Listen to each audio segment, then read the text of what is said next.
A criminology lecturer at the Gombe State University, Dr. Adamu Ahmed, said drug abuse is contributing to the rise of crime rate in Nigeria.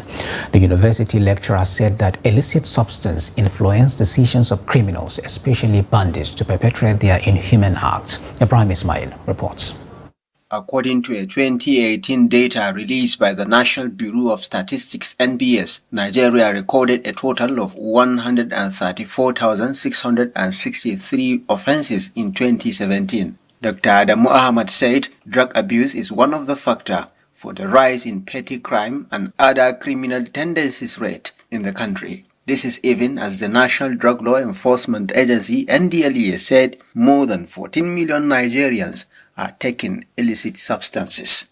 The implication is that if you look at the areas where these people are engaging in, for instance, banditry, kidnapping, and the rest, particularly, for instance, northwestern part of the country, where they are experiencing high level of this security challenge, for instance, you realize that most of those who are engaging in this kind of activities are into drugs.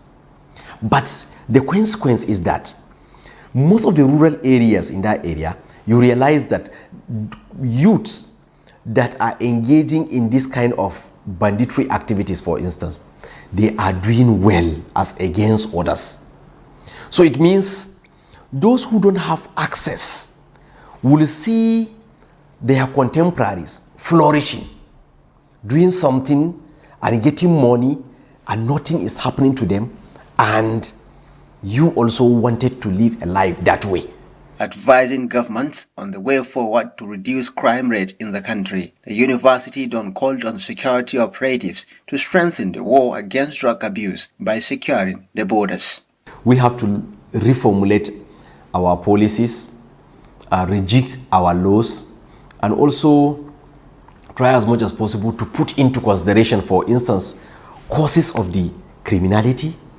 When we look at the causes to see what are the predisposing factors that make people to even engage in the criminality, looking at the availability of things that make it possible for them to do whatever they are going to do, that's one. Secondly, trying to look at the implications of their own actions. What is the consequence of what they are doing? Although there are no statistics that give precise figures on the influence of drug abuse and rate of crime, criminals and terrorists are mostly fond of using illicit substances. Ibrahim Ismail, Trust TV News, Gombe.